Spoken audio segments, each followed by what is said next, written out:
Hello,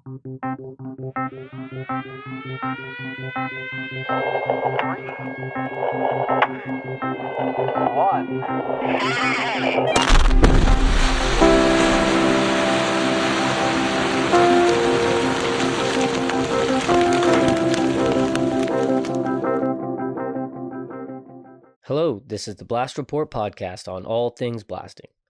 My name is 𝗧𝗵𝗲 with New Wave Consulting, and I want to thank all the drill and blast teams along with those supporting them who are out there on the pattern. The production team at Blast Think and I would like to welcome you to today's episode of the Blast Report podcast. This episode of the Blast Report podcast is brought to you by the International Society of Explosives Engineers. For over 50 years, ISEE has been dedicated to enhancing the safety, science, skill, and benefits of explosives engineering worldwide. As the premier professional association in the field, ISEE connects a global network of blasters, drillers, researchers, and other explosives professionals, all working to move the industry forward. From online training and certificate programs to hands-on workshops and world-class networking opportunities, the Society is shaping the future of the explosives industry. Join us in Reno, Nevada for ISEE's 52nd Annual Conference on Explosives and Blasting Technique, January 20th to the 25th, 2026. Learn more and get involved at isee.org. Was there a situation that you were at before you got into the FBI where you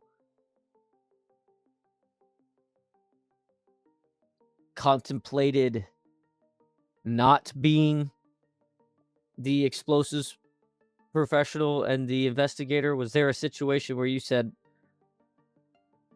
maybe this isn't right for me, or you second guessed it, or you saw something and it wasn't something you wanted to be a part of, or something, or you saw, there's only so much training you can have before something does kick in. Was there any of those stories that you'd be willing to share with us? You don't have to, if it obviously, no, this is easy. This is easy. Okay. Regardless of what I was seeing around the world. And I've always been, I think, a history nut. I want news. I'm a news junkie. Political science, particularly when it comes to explosives, IEDs. I never, ever, ever, ever wavered from explosives. Never wanted to go away from it. And that's why I went to the Bureau, because the military was taking me away from it.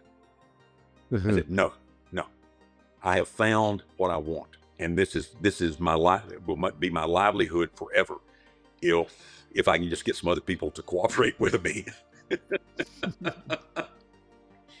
Yeah, well, it looks like it did. You have made a nice long career out of this passion, and so then you get accepted to the FBI.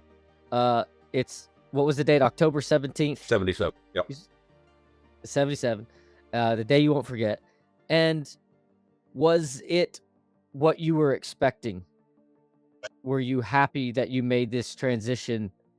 And what was the difference between the early part of your FBI and what you had just left?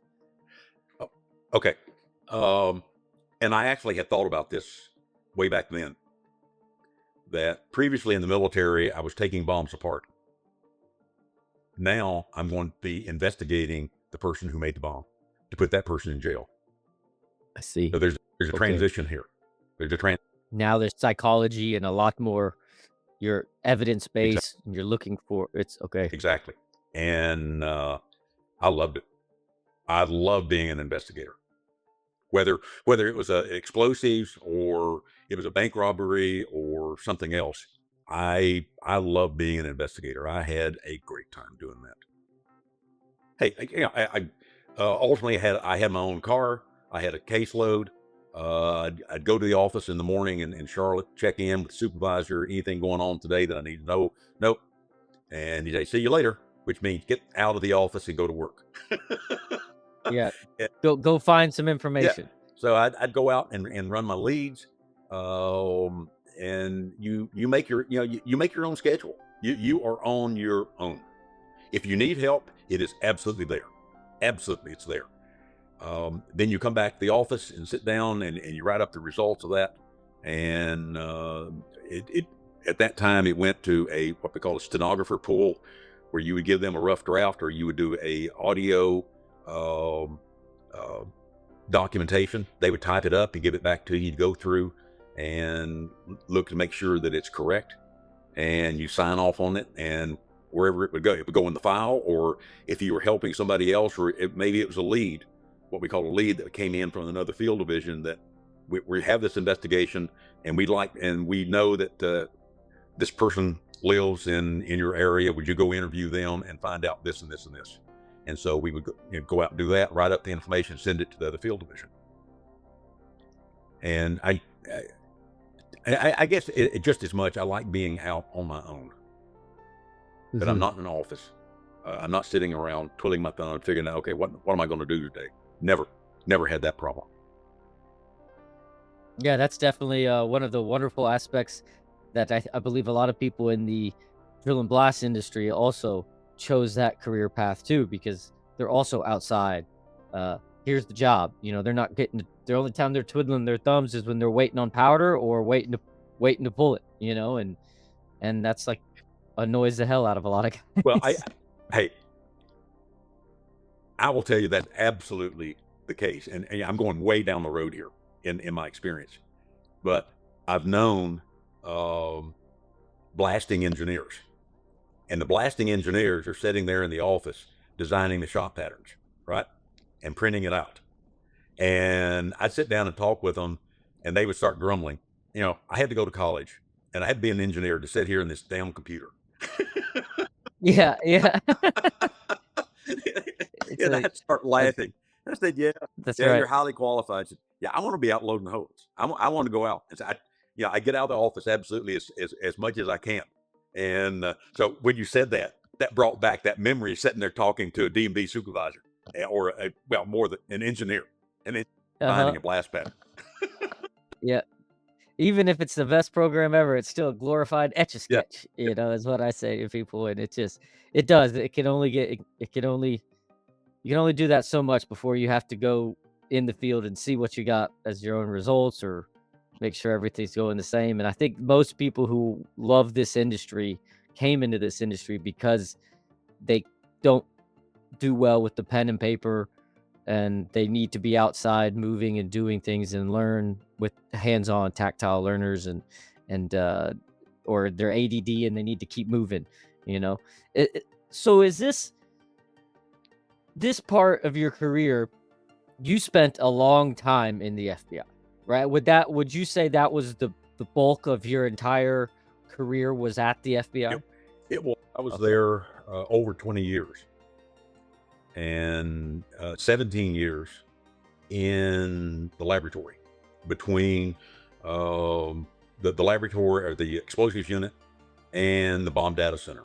And between it gets really complicated, and where this and that and so on. But the time that I enjoyed the most was being a forensic examiner of improvised explosive devices, and going out to the field and investigating bombing incidents, not only in the United States but overseas, and then from time to time testifying in a federal or local court as to my findings of the laboratory report that I had sent out, and all of us sent out of the unit in Washington.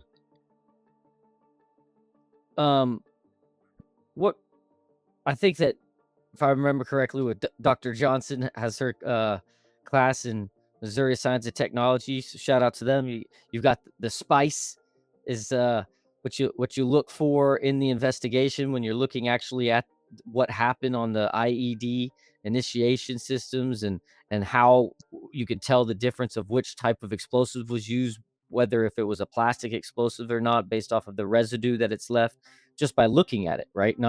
There's a lot of information you can see without having to use the laboratory data on the back end, correct? That's correct. And it's you get into legalese here. All of that is an indicator.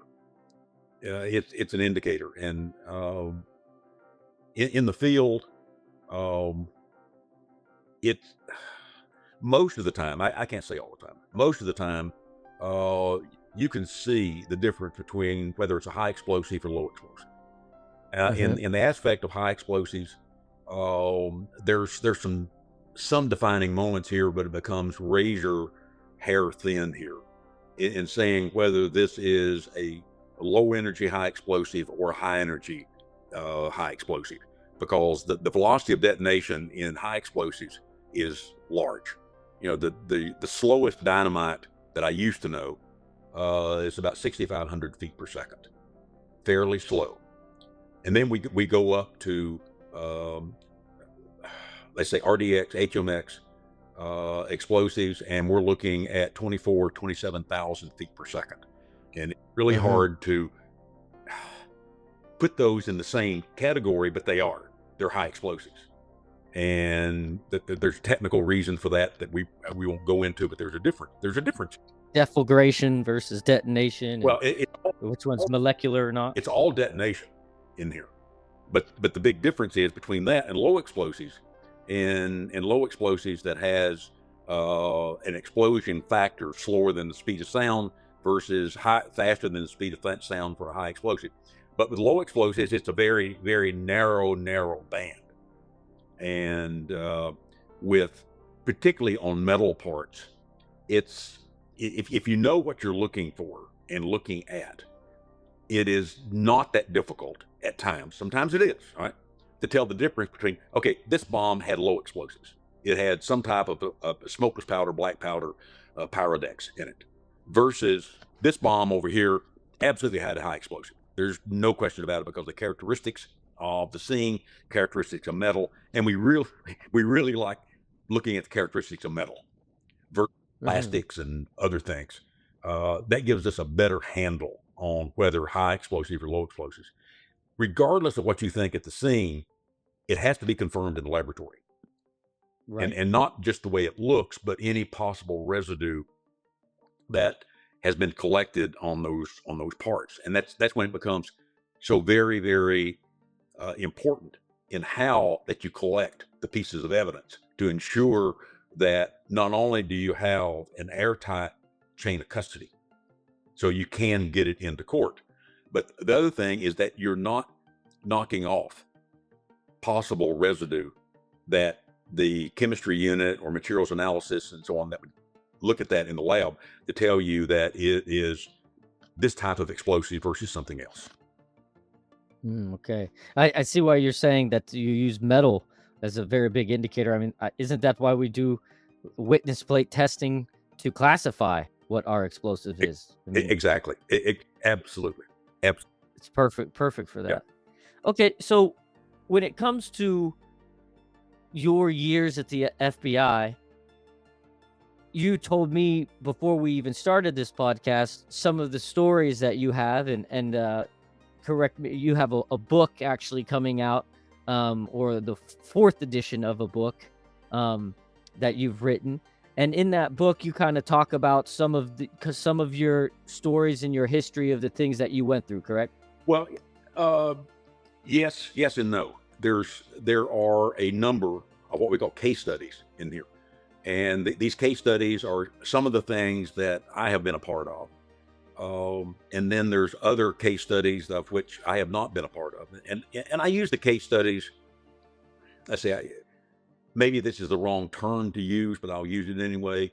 Not as an entertaining value to read, but as an emphasis on a certain aspect that I'm trying to get across to the reader. In other words, a radio control system that was used in a bombing. So I've Hmm. got some instances in here of real bombing incidents using radio control and the evidence that was found, and here it is. Um, and I think that brings it home to the reader. And the okay, here's this is the third edition. Practical bomb scene investigation. And Hmm. there's a lot more here than bombing or what we call post blast investigation. in order to go out and be a post-blast investigator, you not only need to understand the forensics of how to investigate a scene. In other words, a crime scene investigator.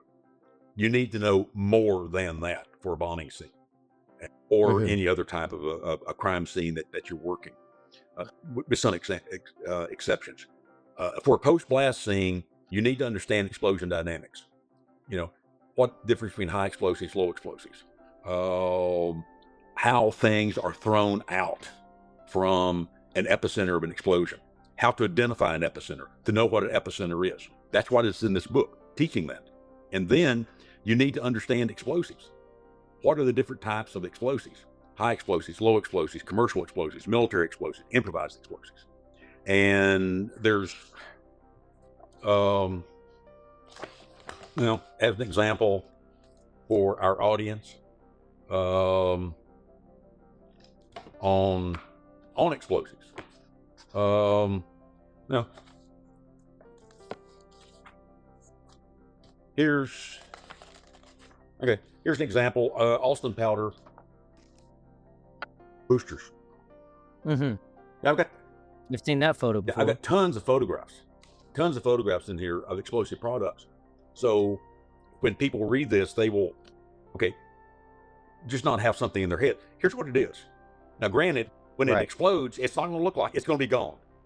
It's going to be gone. But on the other side, if you are a police officer, first responder, and maybe you have read this and you've been trained, and you go into a search, you know what this is a booster, right?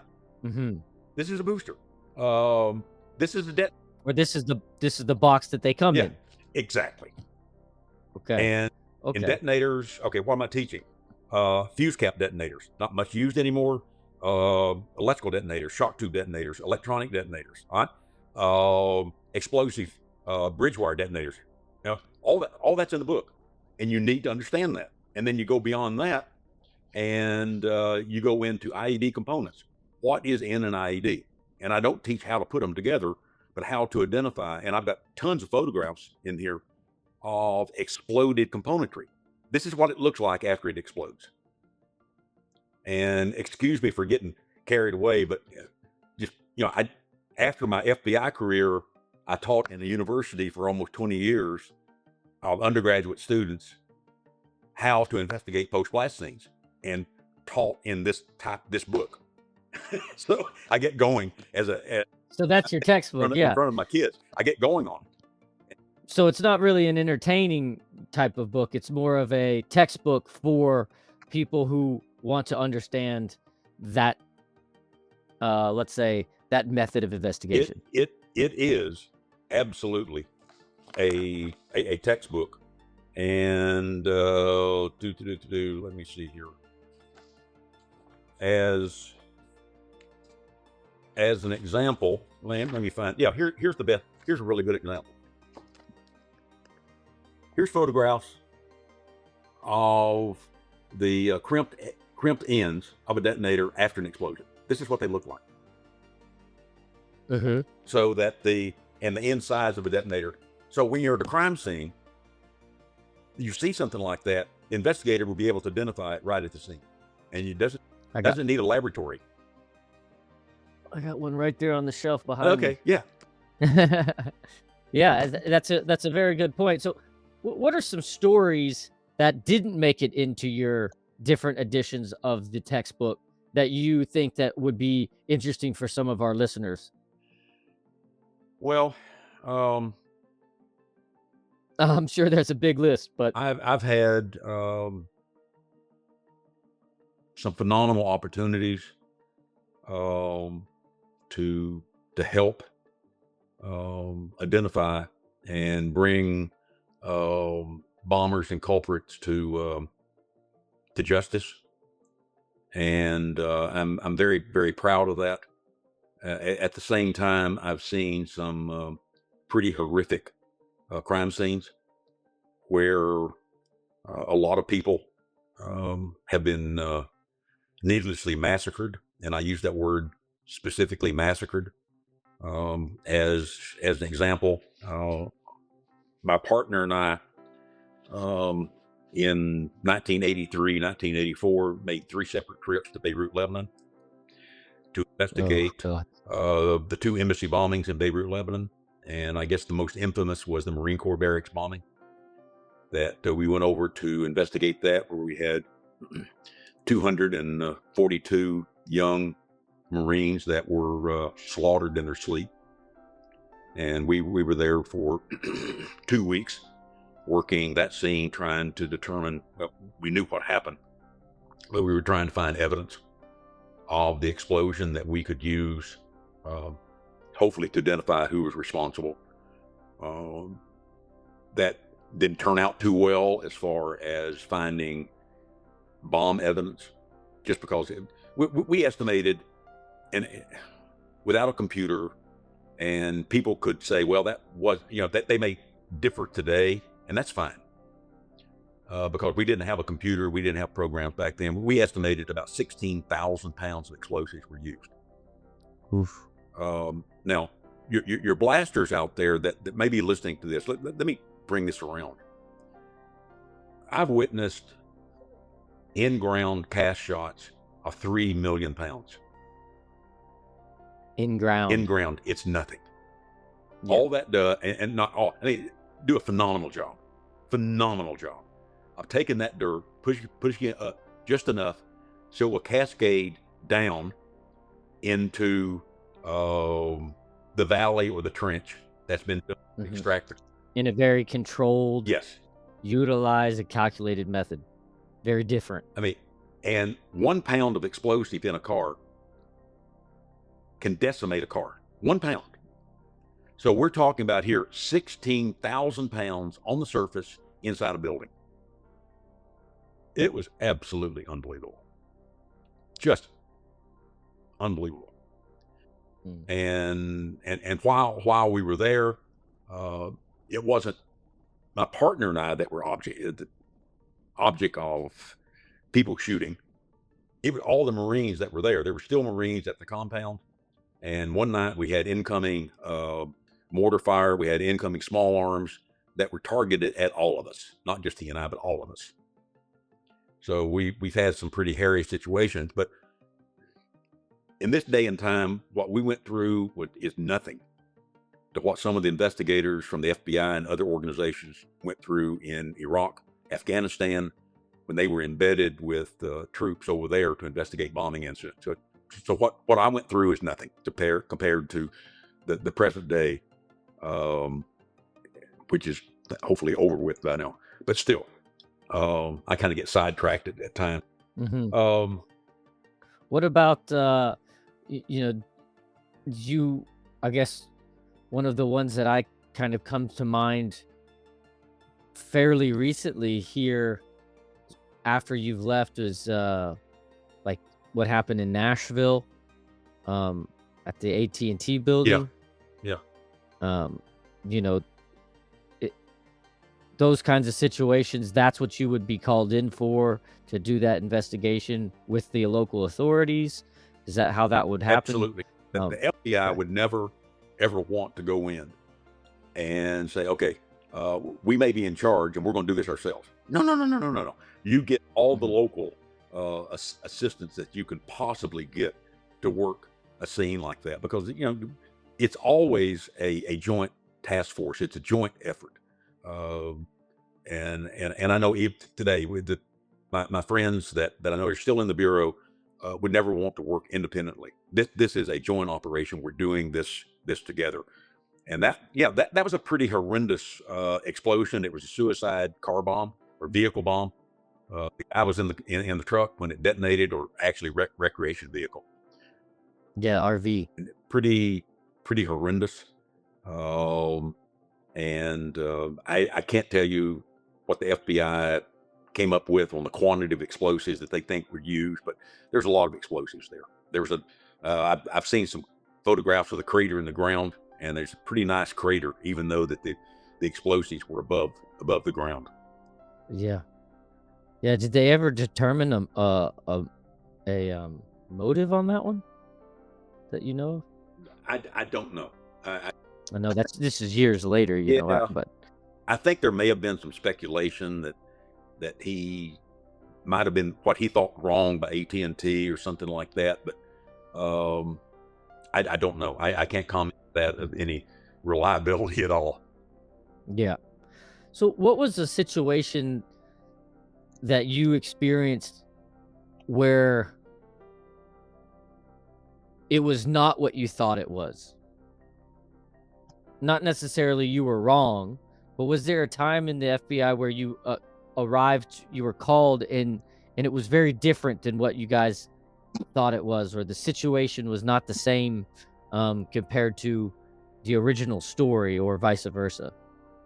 The closest thing that I can go to in that regard is the crash of the TWA flight 800 off of Long Island. Yes. Okay, I know what you're talking about. Yep. In The early 90s, right? August of 1996. Okay. And we have a TWA 747 that takes off out of JFK. Within a few minutes of it taking off, and I can't remember the time frame, but it was under 10,000 feet elevation. The plane literally blew up. It had all the hallmarks of a bomb on the plane. Absolutely. With that said, it doesn't matter whether it has the hallmarks, whether you have somebody that believes that they saw a missile from the ground to hit it or whatever. That means absolutely nothing unless you have physical proof. Right? Physical proof. So the FBI was brought into the investigation along with, of course, FAA and the National Transportation Safety Board, NTSB. And NTSB is responsible for aircraft accident investigations. And that's what it was. At the very beginning, it's an accident investigation unless proven otherwise. But the FBI, and I went up there for 2 weeks to help organize and get things going for the FBI explosive side, to start looking at this. They had bomb technicians there, people from the laboratory, chemistry unit were there looking at residues, all kinds of stuff. And a lot of people thought, well, it's absolutely a bombing. It can't be anything but bombing. And those of us who had been around for a while said, no, you can't say that. Does it have the characteristics? Absolutely. But don't start saying this is a bomb. You have to find proof of it being a bomb. And I'll be right up front. I went into it with an absolutely, totally open mind that yes, it could be, or no, it could be not. Because I want proof. I want to see it with my hands. I want that proof. And it turned out, yes, there was an explosion, but it was a fuel-air mixture explosion in the center fuel tank. Nothing to do with a bomb. It was an accident. A pure accident. Wow. It didn't, like 150 something people all the way up the coast said that they saw something come from the shoreline and hit it directly. That Like a lot of different people all the way up the coast is what I remember seeing. the NTSB and the FAA theorized that what happened there is there was an initial explosion, and it opened up the plane, and the fuel that was still in the wing plane was still going, okay, and that fuel was starting to trail out to the back until it was ignited, and it would make it appear that there's a missile coming from the ground into the plane. That's what they said. Okay. That's what they theorized. I mean, Interesting. I've seen the plane a number of times. I've studied that plane just for characteristics. And in the front cargo hold, if you stand in the front cargo hold and look back, there is a bulkhead back there, a big bulkhead. And on the other side of that bulkhead is the center fuel tank. That bulkhead is bowed outward toward the front of the plane, where when it exploded, it caused that to expand. There, it's absolutely, you could see that. And so then some people said, well, there was a bomb inside the center fuel tank. Well, you can't get in the center fuel tank Yeah. by any regular means. No.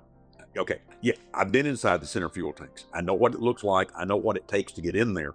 And you're not going to take nobody, or even somebody that knows something, to be able to get in there and cause that and put a bomb in. No, that's not going to happen. Mm-hmm. So they determined that that center fuel tank is what initiated. Yes. And were you guys able to find out what the root cause of that initiation was? There has been no absolute, to my knowledge, definitive opinion from NTSB or FAA. Hey, once it goes there, the FBI goes, we're gone. We're gone. Oh, really? We're gone. That's their responsibility. And they theorized that there could have been a short circuit in the electrical leads that were in the center fuel tank. There could have been, okay, let me back up. In the center fuel tank, there is a number of fuel lines that come into that center fuel tank. And the fuel lines go, okay, they go in there, but there's also fittings on those lines, and there are straps going on the fittings from one pipe to the other. And those fittings have wires attached to them, the straps. And what that does, that bleeds off static electricity, because when fluids move like that, they can and do create static electricity. So one theory says that possibly the strap had deteriorated, had come apart, and so the static electricity was going into the fuel tank. And so we had a vapor explosion. So when it got to the right mixture, what we call the stoichiometric mixture. Yep. And it was, let's say at that very point, it was spitting out electricity or sparks or whatever you would think. I don't know. Then it could have initiated our fuel air explosion. And it didn't up until 10 minutes later, when there was a little bit more vapor in that tank. Well, and it wasn't entirely full, right? I guess that's how that would have happened. It was essentially empty. They were going to Paris. They did not need fuel in the center fuel tank. Oh, okay. So it was empty. So it was just vapor. The two wings had the fuel. Okay.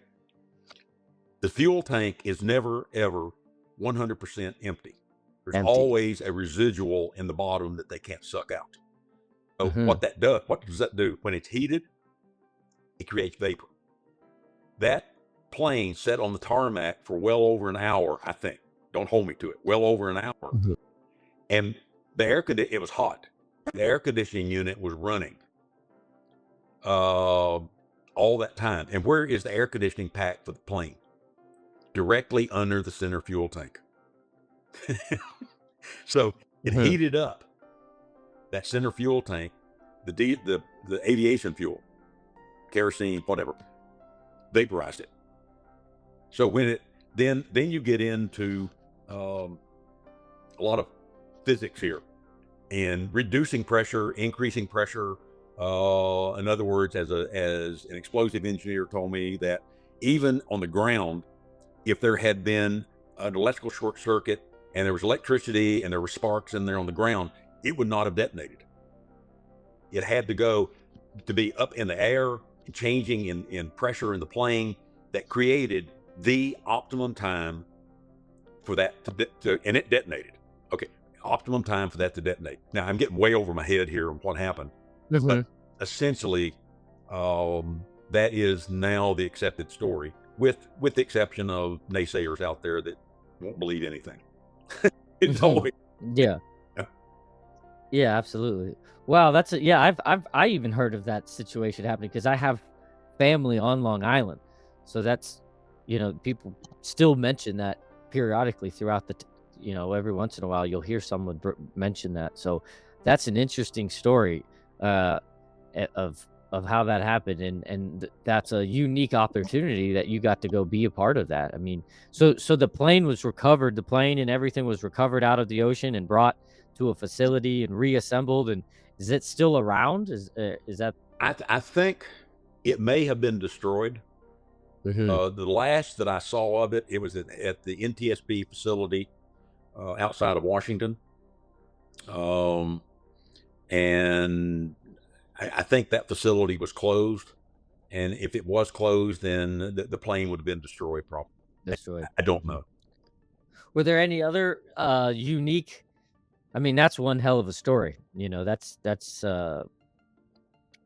That is a situation that would have been quite difficult on all parameters to reconstruct under the eye of the public.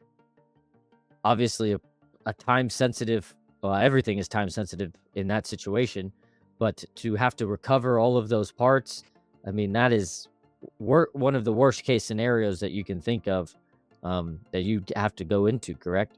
Um, it is next to the worst. It is next to the worst. Okay. In this situation, everything goes into the water. So the New York City Police Department and other dive units responded to the scene, and they scoured the ocean bottom through this entire area where the plane went down to pick up every piece of that plane that they could possibly pick up. At the same time, the U.S. Navy salvage divers came in and participated and helped in this recovery as well. Then where it was brought to a facility, and people may ask, well, why do you want every little piece? Because we want to make sure that there was not a bomb there, and we be able to determine that, okay, is this an accident or is it a bombing? And because of the tenacity of these investigators to get every piece that they could find off the ocean floor, so that they could bring it back into the facility in Long Island, which was called Calverton, and that's where they used to make F-14 jets. Calverton. That was Grumman, right? Yeah, I think so. But anyway, Calverton. So the plane was put back together there. And okay, the FBI didn't have anything to do with that. This is NTSB, this is Boeing, this is part of what they do in airplane crashes. And then to be able to visually look at it and see, basically to make sure that, hey, is there a hole in the side of the plane that looks like a missile hit it? Right. No, there's not. There's no blast pattern, fragmentation pattern in any of the plane. And why can you say that? Because they brought up all 90+% of that airplane and put it back together. Mm-hmm. Yeah, their ability to do that helped put that to squash. So the other case scenario that would be the worst, absolutely the worst, is like what happened in 9/11 in Shanksville, Pennsylvania. When the plane goes into the ground at full speed, the plane disintegrates. Digs a big hole, the plane disintegrates, and there's very little left. I mean, yeah, there's stuff left, but it's in little pieces. It's not enough for you to. It's really hard to. No, there's nothing to investigate. Yeah. Dang. And would you say?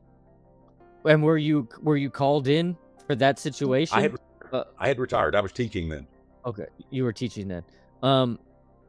What would you say was your situation in Beirut the most difficult situation that you had, maybe emotionally, but when it came to evidence based, or was there a certain time that you had where the evidence got the best of you, or you weren't able to connect, put two and two together? Did you have some situations like that, or like I'm not quite understand, on a scale of 1 to 100, how often is it that you can take all the parts together? I mean, I've heard of stories of the terrorist left the barcode on the box that he built the IED in, and he got the barcode right from Home Depot and paid for it with a credit card. So was there situations where you had almost no data to go after? Well, there's in the 3 Beirut bombings, there was almost nothing to go after. So that was the worst case. Well, as far as lack of evidence, yes, lack of evidence, and then too, it's where you are. We in one of the investigations, we determined specifically what kind of truck was used. So not to take anything away from the authorities in Beirut or in Lebanon, they really didn't mean a lot because there's a lot of stolen vehicles.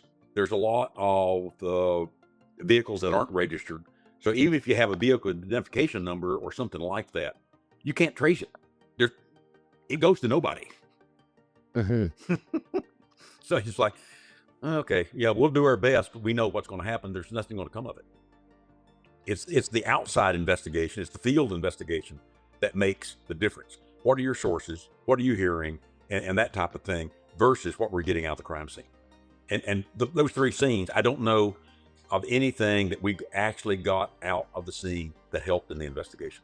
Now, I may be wrong. It's been a long time, but I don't remember. Right. I don't really remember anything. On a side note, and we're running short of time because I have to leave in a few minutes. Yeah, understood. Yeah. There's a whole nother investigation that is extremely complex that was 100% run on all forensics, 100% forensics.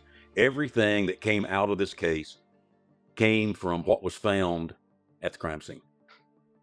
And that is the bombing of Pan American Flight 103, December 21st, 1988, over England and Loughrea, Scotland.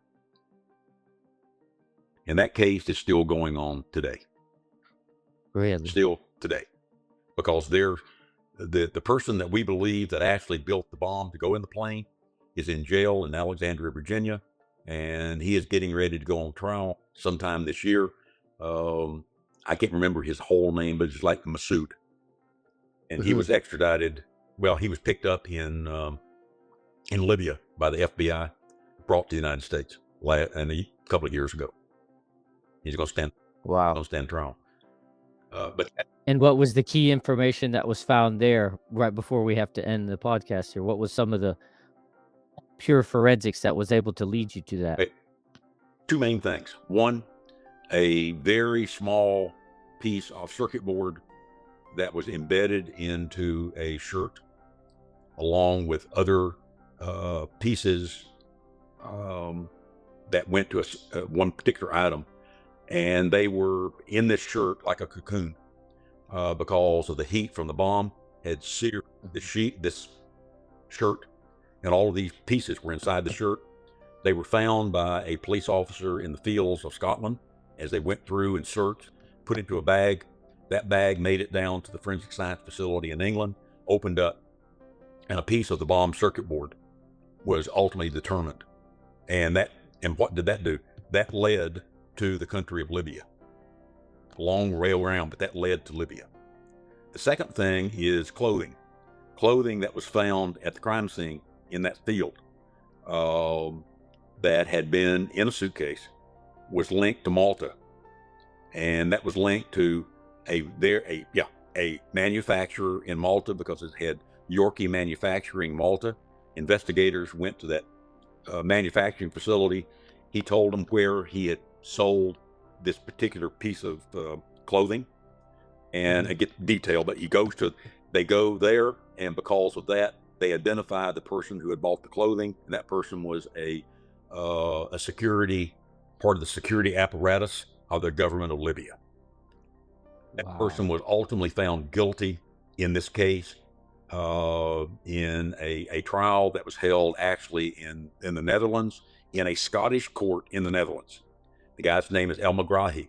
𝗵𝗲 was found guilty, and he subsequently died of cancer. Wow. It was all forensic driven. That's unbelievable. That is unbelievable. Well, Tom, thank you very much for coming on the show and telling us some of these stories and giving us the inside scoop on some, world famous events that have happened and that we've probably seen over the years. And we'll definitely probably have you on to continue your story and talk about how you switched from the field to teaching, and then from teaching into the blasting industry. So hope to see you around again, and thank you very much for coming on. It's my pleasure. Thank you very much for the opportunity. Thank you for listening to this episode of the Blast Report podcast. I want to thank the team at Blast Think for producing this show, and please follow along for more episodes in the future. and share this podcast with your colleagues so we can continue to honor our industry and the people in it. Be safe and have a blast.